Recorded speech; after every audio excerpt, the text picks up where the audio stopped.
अस्सलाम वालेकुम सर। ये ड्रायर आलमोस्ट अपनी फ़ाइनल शेप पे आ चुका है भाई, रेडी है, रेडी टू डिस्पैच है। एक दो माइनर से काम है वो डॉक्टर साहब को बता दिए हैं। ये जो सामने ग्रीन पार्ट नज़र आ रहा है ये इसका ब्लोअर है, ये इसकी ये ब्लोअर मोटर है। इसके ऑपोजिट साइड पे इसका ब्लोअर लगा हुआ है। मैं दूसरी तरफ से भी आपको दिखाता हूँ। ये इसका वो ब्लोअर है, ये यहाँ से ब्लोअर इनटेक लेगा, इनटेक लेके इस चैम्बर के ज़रिए हवा मूव करेगी। इसके अंदर एक हीटर लगेगा 20 किलोवाट का, 3 फेज़ हीटर है। हमारा जो ब्लोअर मोटर है ये भी 3 फेज़ है, हीटर भी 3 फेज़ है। तो हवा इस टनल से होती हुई यहाँ से ये हमारे रोलर ड्रम ड्रायर के अंदर आएगी। ये इसका एयर स्टॉपिंग प्लेट है। ये जो प्लेट है ये फाइनल शेप है, जब ये ऑपरेशनल होगा तो ये प्लेट बिल्कुल यहाँ पे इसके साथ, जहाँ पे ये मेरा हाथ है, सो ये प्लेट जो है ये इस सुराख को, ड्रम ड्रायर के सुराख को बिल्कुल बंद कर देगी और ये यहाँ पे आ जाएगा बिल्कुल। ये होपर है। इसके लिए हमें एक प्लेटफॉर्म चाहिए होगा। यहाँ से हमारा वेट किनवा और ओट जो है वो हम लोग इस हॉपर के ज़रिए इसमें भेजेंगे। ये इसकी प्लेट की एडजस्टमेंट है।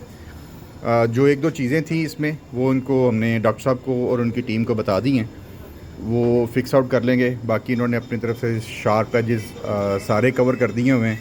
जिस तरह यहाँ पे थे वेल्डिंग वाले जो पॉइंट्स थे इनके, ये इस तरह के वो भी कवर अप हो गए हुए हैं। ये एक प्लेट एडिशनल थी जो कि लास्ट टाइम जब मैं और मनान साहब आए थे तो हमने रिक्वेस्ट की थी कि ये प्लेट यहाँ पे लगाएं ताकि ओपन हमें ये चीज़ नहीं चाहिए। तो ये प्लेट लगाई और ये प्लेट जब फाइनल ऑपरेशनल के दौरान ये बिल्कुल, इसको हम लोग, अगर आप ये इसके पायदान देखें तो ये एडजस्टेबल है, इसको हम लोग बिल्कुल मूव करके तो इसके साथ लगा देंगे। ये ड्रम ड्रायर जो है इसकी लेंथ है 10 फीट, भाई 10 फीट। ये तो ये 10 फीट का ये ड्रम है। ये 3 फीट का इसका डाया है। और ये जो दूसरी जो चीज़ जो डॉक्टर साहब ने अपने बिहाफ पे जो की थी, जिसकी एडिशनल कॉस्ट का इम्पैक्ट आया, वो था इसका डाया। तो एक तो उन्होंने डाया इसका बड़ा कर दिया, दूसरा ये जो प्लेट थी ये हम लोगों ने एडिशनल की, तीसरा ये ड्रम के ऊपर ग्लास फूल लगा के और ये एक प्रोटेक्टेड शीट लगाई है। ये इनिशियल उनके प्लान में था जिसकी चादर की लगाने की, लेकिन उन्होंने ये भी स्टील की लगा दी। सो ये वो जो फैक्टर्स जिन्होंने अपनी कॉस्ट को इंक्रीज़ किया, उसमें एक ये प्लेट, ड्रम का डाया, 6 इंच बड़ा हो जाना, और ये जो हमारी ग्लास फूल के ऊपर जो चादर आनी थी उसकी थी पहले जेंक्रो की थी, जिसकी चादर जिसको बोलते हैं, वो स्टील की होने की वजह से कॉस्ट बढ़ी है। इसका फ़ायदा ये है कि ये ड्रम की हीट को एनवायरनमेंट पे एब्जॉर्ब नहीं होने देगा। ये एक तरह से यूँ समझ लें कि थर्मल हीट हमारी उसके लॉस को ये बचाएगा। ये सर नीचे इसका ये गियर लगा हुआ है। ये गियर इस प्रॉकेट के ज़रिए इसको ड्रम को वो रोटेट करवाएगा। ये नीचे ड्रम की पहला रेस्ट व्हील है, वो आगे आप देखें तो सेकंड और थर्ड रेस्ट व्हील भी हैं जिसके ऊपर ये ड्रम प्लेस हुआ होगा और ये घूमेगा। ये नीचे इसकी 2 एडजस्टमेंट्स लगी हुई हैं। 0 से 70 तक। इन एडजस्टमेंट से कितने एंगल पे? 8 इंच तक हम ड्रम को, इन एडजस्टमेंट के ज़रिए हम लोग ड्रम की ये जो इनपुट वाली साइड है, फीडिंग साइड है, वहाँ से हम 8 इंच तक हम इसको ऊपर उठा सकते हैं। और ये एडजस्ट तीनों में लगी है। ये एडजस्टमेंट जो है ये फ्रंट पे 2 पे लगी है और सेंटर में 2 पे लगी है, एंड में भी लगी है। और लास्ट पे भी, ये तीनों पे। ये लास्ट पे जो एडजस्टमेंट है वो हमारी रिक्वेस्ट पे डॉक्टर साहब ने लगवाई है। तो ये भी आपको मैं साथ साथ दिखाता हूँ। रोस्ट करना चाहे तो इसका बिल्कुल बैलेंस लेवल कर दें। हाँ, इसका ये एडजस्टमेंट की वजह यह है कि अगर हमने ड्राइंग करनी है तो इसका टिल्ट एंगल कुछ और होएगा, और अगर हम लोगों ने रोस्टिंग करना है तो ये बिल्कुल हॉरिजॉन्टली 0 डिग्री के ऊपर ये फ्लैट होएगा और इसकी रोस्टिंग होएगी। ये जो इसका गियर है ये 0 से लेके 25 RPM तक ये चल सकता है, और ये भी 3 फेज़ है। इसमें हमारी जो 3 फेज़ की इनपुट्स हैं, एक ये गियर 3 फेज़ है, हीटर 20 किलोवाट का वो भी 3 फेज़ है, और ये ब्लोअर मोटर जो है ये भी 3 फेज़ है। मैं अब आपको दूसरी साइड से दिखाता हूँ। तो ये देखिए, ये हमारे वो ब्लोअर का आ गया इनपुट से ये इस टनल के ज़रिए से हवा आएगी ये इस हीटर पे। हीटर कॉइल जो है वो हवा को गर्म करके ये आगे इस ड्रम के अंदर वो फीड कर देंगे। ये हिस्सा वही प्लेट का जो है ये इसके साथ आ जाएगा। ये हमारा हॉपर मटेरियल फीडिंग हॉपर है। यहाँ से ये मटेरियल यहाँ से इसके अंदर आ जाएगा और ये आपको यहाँ से ये ड्रम पूरा एक फील हो रहा होगा।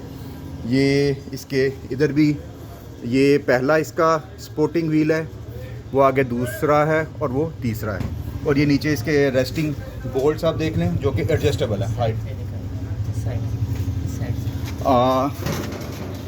ये इस साइड से अगर ये बिल्कुल ये ऊपर वाला बोल्ट जो है इसको लॉक किया हुआ है और नीचे वाला जो बोल्ट है ये जहाँ पे आपने एडजस्ट करना है और लॉक करना है। जी बिल्कुल, ये नीचे वाले बोल्ट से इसको एडजस्ट करके लॉक ये कर देना है। ये देखें वो सेकंड वाले जो इसके हैं रेस्ट पिलर्स हैं उन पे भी एडजस्टमेंट लगी हुई है। ये वो स्टील की शीट है जो कि ग्लास वूल के ऊपर लगाई गई है। मैं अब आपको कैमरे का थोड़ा ड्रम का अंदर से भी व्यू दे दूँ। तो ये देखें, ये लेफ़्ट साइड पे आपको इसके विंग्स नज़र आ रहे हैं जो कि मटेरियल को अंदर शफल करेंगे।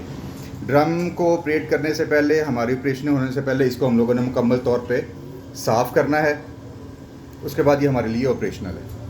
अब मैं आपको इसकी बैक से दिखाता हूँ। तो ये सारा ये ड्रम यूँ चलता जा रहा है। वहीद भाई, ड्रम अगर गर्म होएगा तो हम इस पे हाथ लगाते हैं इस शीट पे तो हमें कोई हीट महसूस नहीं होएगी। वो सेफ्टी है ये हमारी। ग्लास वूल लगी है ना अंदर। तो ग्लास वूल की वजह से सर हमारी ये सेफ्टी है कि ड्रम ऑपरेशन के दौरान गलती से कोई इसके ऊपर हाथ भी रखता है तो भी ख़तरे वाली बात नहीं है। ये इसका सर सेकंड स्पोर्टिंग व्हील है और ये थर्ड स्पोर्ट व्हील है।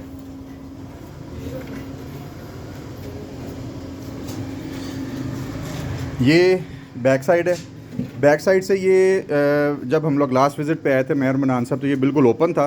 तो हमारी रिक्वेस्ट पे कि ये इन्होंने एक शीट यहाँ पे स्पोर्टिंग शीट लगाई ताकि ओपन एरिया थोड़ा सा कम हो। बिल्कुल हम इसको बंद इसलिए नहीं कर सकते कि जो ब्लोअर ने गर्म हवा अंदर भेजनी है वो मॉइस्चर मटेरियल का मॉइस्चर जो है उसको निकलने के लिए रास्ता नहीं मिलेगा तो वो ड्रम के अंदर कंडेंसिंग करेगा। तो इस वजह से ये जो स्पेसिंग आपको ये लग रही है कुछ 6 इंच के करीब स्पेस है पूरे डाया में। तो ये इस वजह से छोड़ी है कि हवा यहाँ से निकल जाएगी और हम लोग बिल्कुल ऊपर पूरा हमने अपना जो ओपन एक्सपोजर था वो हमने यहाँ पे ख़त्म कर दिया। ये देखें, ये लास्ट वाला हमारा रेस्टिंग व्हील है और ये इसके जो लास्ट के जो 2 पिलर्स हैं स्पोर्ट पिलर्स, इनके नीचे भी देखें वो नट के साथ एडजस्टमेंटें लगी हुई हैं। सो ये जो इसके टोटल 6 पिलर्स हैं, स्पोर्ट पिलर्स हैं, 6 के नीचे एडजस्टमेंट्स हम लोगों ने लगवाई हैं। और इनका रोल ये होगा कि ड्राइंग के दौरान ये टिल्ट में पड़ा होगा सिलेंडर और रोस्टिंग के दौरान ये हॉरिजॉन्टल पे पड़ा होगा। सो ये यहाँ से भी मैं आपको अंदर से ज़रा दिखा दूँ। सो ये इसकी ड्रम के इनसाइड विंग्स हैं, ये देखें, ये इसके इनसाइड ये जो विंग्स हैं ये भी शुरू में छोटे थे लेकिन डॉक्टर साहब ने मुझे इन्फॉर्म करके इन विंग्स को भी बड़ा करवाया था ताकि मटेरियल की शफल जो है वो बेहतर हो जाए। जितना ज़्यादा अंदर हवा में मटेरियल शफल होएगा उतना ज़्यादा ये जल्दी ये ड्राई होएगा और ड्राइंग की एफिशिएंसी भी बेहतर होएगी। ये कुछ शीट पे परमानेंट मार्कर से कुछ लिखा हुआ है, ये हमें इसको अंदर से सारे ड्रम को क्लीन करने की ज़रूरत है। तो ये जो राइटिंग है ये भी हमारी क्लियर हो जाएगी। ये ड्रम ड्रायर इस वक्त हमारा ये इक्विपमेंट पूरे का पूरा रेडी है। इसमें 2-3 छोटी सी चीज़ें हैं करने वाली। एक तो हॉपर के नीचे की जो एडजस्टमेंट प्लेट है जिसने मटेरियल का इनफ्लो कंट्रोल करना है, वो है एडजस्ट लगने वाली। हीटर उन्होंने इसमें प्लेस करना है और इसके साथ कंट्रोल पैनल इसका लगेगा। वो कंट्रोल पैनल जो है इसका ड्रम का जो गियर है, गियर मोटर है उसका कंट्रोल पैनल है, उसमें स्पीड एडजस्टमेंट है और दूसरी हीटर की स्पीड एडजस्टमेंट है। ब्लोअर इन्होंने ओपन स्पीड पे रखा है ताकि अगर हमें उसको कंट्रोल करना होगा तो उसकी कोई बटरफ्लाई हम लोग उसमें वो लगा सकते हैं, लेकिन उन्होंने ओपन पे इसलिए रखा कि ब्लोअर को पूरी स्पीड पे ही चलना चाहिए ताकि वो हवा पूरी अंदर सर्कुलेट करे। ये हाँ जी, अगर हम लोग उसके ब्लोअर की स्पीड को कम ज़रा थोड़ा सा करेंगे तो गर्म हवा अंदर जो रुकेगी वो मटेरियल को जलाने की तरफ लेके जाएगी। तो लेकिन ब्लोअर की मोटर को भी कंट्रोल किया जा सकता है, बट डॉक्टर साहब ने रिकमेंड किया है कि आप ब्लोअर को कंट्रोल ना करें, उसकी हवा को निकलने दें आप बाहर। ये अब आपको मैं इस तरफ से भी ये दिखा दूं, तो ये ब्लोअर जो है, सॉरी हमारा ड्रम ड्रायर जो इस तरफ से, ये इसका रेस्टिंग व्हील है बैक से, वो आगे आपको इसका सेंटर में ये रेस्टिंग व्हील नज़र आ रहा है, और लास्ट पे बिल्कुल फ्रंट पे जो रेस्टिंग व्हील है। Thank you.